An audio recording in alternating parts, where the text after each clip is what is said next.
అమరావతిలో ఒక మంచి రియల్ ఎస్టేట్ ప్రాజెక్ట్ ప్రారంభోత్సవానికి వచ్చినాను. అది మా మిత్రుడు నారాయణ. నారాయణ వాళ్ళ సిస్టర్ లక్ష్మి గారు కరాటే మాస్టర్, చాలా సీనియర్ కరాటే మాస్టర్. ఆ, తెలంగాణలో షీ టీమ్స్ కి కోచ్, అలాగే చాలా మందికి కరాటే నేర్పిస్తారు. అట్లా నాకు నారాయణ గారు పరిచయం అయ్యారు. సో ఆ మంచి ఫ్రెండ్స్ మేము. సో నారాయణ గారు ఈ ఫీల్డ్ లో 25 years గా బాగా కష్టపడి ఈ రోజు ఏంటంటే ఈ లెవెల్కి ఆయన వచ్చారు. సో నిజంగా ఎట్లా చెప్పాలంటే అండి, ఇది అందరికీ తెలుసు, రియల్ ఎస్టేట్ అనేది అప్ అండ్ డౌన్ ఎప్పుడు ఉంటుంది. ఇప్పుడు బాగుంది అని చెప్పడానికి లేదు, బాగలేదని చెప్పడానికి లేదు, మధ్యలో ఉంది. అయితే ఇన్వెస్ట్మెంట్ కి ఇది రైట్ టైం. చాలా మందికి ఏంటంటే ఈ టైంలో ఇన్వెస్ట్మెంట్ చేసి ల్యాండ్స్ తీసుకోవడం కరెక్ట్ టైం.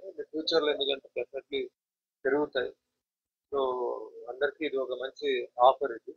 సో ముఖ్యంగా నారాయణకి, తర్వాత ఆయన మిత్రులందరికీ, ఆయనకి ఎవరైతే సపోర్ట్ చేశారు, ఎవరిగా నుంచి బాగుంటే జయరాం గారు వచ్చారు, పాటు నాగభూషణ్ గారు, చాలా పెద్దవాళ్ళు కూడా అందరూ ఈరోజు ఎంతో బిజీగా ఉన్నప్పుడు కూడా వచ్చి నారాయణకి సపోర్ట్ ఇవ్వడం అంటే ఆయనలో ఉన్న ఒక మంచితనం, ఆయన మీద ఒక మంచి అభిప్రాయంతో వాళ్ళందరూ వచ్చున్నారు.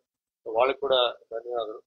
సో ఇదేంటంటే ఇప్పుడు లైఫ్ లో ఎన్నో బిజినెస్ స్టార్ట్ చేస్తుంటాం. అప్ అండ్ డౌన్, మా సినిమా ఫీల్డ్ లో అప్స్ అండ్ డౌన్స్ ఉంటుంది, వీక్లీ బ్లాక్ ఉంటుంది, కానీ మేము ఫీల్డ్ లో కంటిన్యూ అవుతూనే ఉంటాం. దాన్ని బట్టి మేము ఎలా మూవ్ అవుతుంటాం. అదే మాదిరిగా ఈ బిజినెస్ కూడా ఏంటంటే ఎప్పుడు అలా ఉంటుందని కాదు, అప్ అండ్ డౌన్ ఉంటుంది, మళ్ళీ పికప్ అవుతుంది. రీజన్స్ చాలా ఉంటాయి.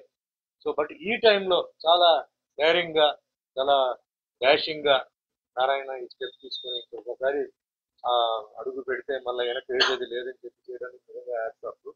అంటే అందరూ ఆ, మిత్రులు అందరూ ఆయనకి సపోర్ట్ ఇవ్వడం, నాకెట్లా, నాకు నా ఫీల్డ్ లో నేను ఒకటే ఏం సాధించలేదు. నా అభిమానులు అందరూ నాతో పాటు ఉండి, నా నిర్మాతలు, దర్శకులు వీళ్ళందరూ సపోర్ట్ ఇచ్చి ఇవ్వడంతో ఈరోజు ఒక ఇండస్ట్రీలో, ఫిల్మ్ ఇండస్ట్రీలో 47 సంవత్సరాలు ఉన్నాను. 8 సినిమాలు, 11 భాషలు చేశారంటే అది కేవలం సపోర్టే. తల్లిదండ్రుల ఆశీర్వాదాలు, సపోర్టు. తల్లిదండ్రుల ఆశీర్వాదాలు ఆయనకు ఉన్నాయి. అదే మాదిరిగా అభిమానులు కూడా ఆయనకు ఉన్నారు. ఈ మిత్రులందరూ ఇలాగే ఆయనకి సపోర్ట్ చేస్తూ ఇది మంచి మంచి ప్రాజెక్ట్ అవ్వాలి, మంచి ఎక్స్పాన్షన్ అవ్వాలి. ఇక్కడ నుంచి ఆయన అన్ని ఎక్స్పాన్షన్ చేస్తూ ఒక మంచి రియల్ ఎస్టేట్ లో ఒక మంచి పేరు సంపాదించుకోవాలని మనస్ఫూర్తిగా కోరుకుంటూ ఈ రోజు నేను వచ్చి ఈ ప్రోగ్రామ్ లో పాల్గొన్నందుకు అందరికీ ధన్యవాదాలు. Once again all the best. So రాజకీయం గురించి ఏదో అడిగారంటే, సో రాజకీయం ప్రస్తుతం ఎలక్షన్ ఏం లేదు, ఎలక్షన్ అయిపోయింది. నెక్స్ట్ ఎలక్షన్ వచ్చినప్పుడు చూద్దాం. వేరే రాష్ట్రాల్లో వేరే ఎలక్షన్స్ ఇప్పుడు 26లో ఉన్నాయి, వాటికి పిలుస్తున్నారు. దాని గురించి ఆలోచించి తర్వాత నిర్ణయం తీసుకుంటారు. తమిళనాడులో ఇప్పుడు ఎలక్షన్ ఉంది, తమిళనాడు ఎలక్షన్స్ కి పిలుస్తున్నారు.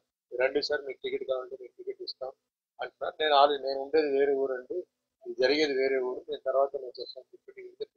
నేను పుట్టింది పెరిగింది తమిళనాడు కాబట్టి వాళ్ళు ఎందుకో ఇప్పుడు ఆఫర్ ఇచ్చారు.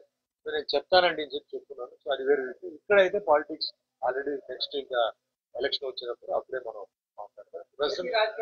ప్రెసెంట్ రన్నింగ్ గవర్నమెంట్ ఏదైతే ఉన్నాయో మనం అందరూ సపోర్ట్ చేయాలి. ఎందుకంటే మన అందరూ బాగుపడాలి, అందరూ మంచిగా ఉండాలంటే సపోర్ట్ చేయాలి. ఎందుకంటే వాళ్ళు కొన్ని ప్రాజెక్ట్స్ చేస్తున్నారు, కొంచెం టైం పడవచ్చు, కొన్ని ఇమీడియట్ గా అవ్వచ్చు. యాజ్ ఇట్ ఈస్ డెవలప్మెంట్ చూసినప్పుడు రోడ్ డెవలప్మెంట్స్ అని ప్రమాణంగా జరుగుతున్నాయి. ఒక్కొక్క డెవలప్మెంట్ బాగానే జరుగుతున్నాయి, కొన్ని సెక్టర్స్ లో కొంచెం లేట్ అవుతుంది. సో అందరూ కలిసి మన ముఖ్యమంత్రి గారు నారా చంద్రబాబు నాయుడు గారికి, డిప్యూటీ సీఎం పవన్ కళ్యాణ్ గారికి సపోర్ట్ ఇచ్చి అందరూ బాగుండాలి, అందరూ హ్యాపీగా ఉండాలి. ఇక్కడ వచ్చేసి అది లేదు ఇది లేదు చెప్పి అందరినీ సాటిస్ఫై చేయాలంటే చాలా కష్టం అవుతుంది, టైం పడుతుంది. వాళ్ళకి అందుబాటులో ఏది ఉందో అది వాళ్ళు చేస్తున్నారు, అది కొంచెం సహకరించాలి. అందరూ హ్యాపీగా ఉండాలి, అందరూ బాగుండాలని నా థ్యాంక్ యూ.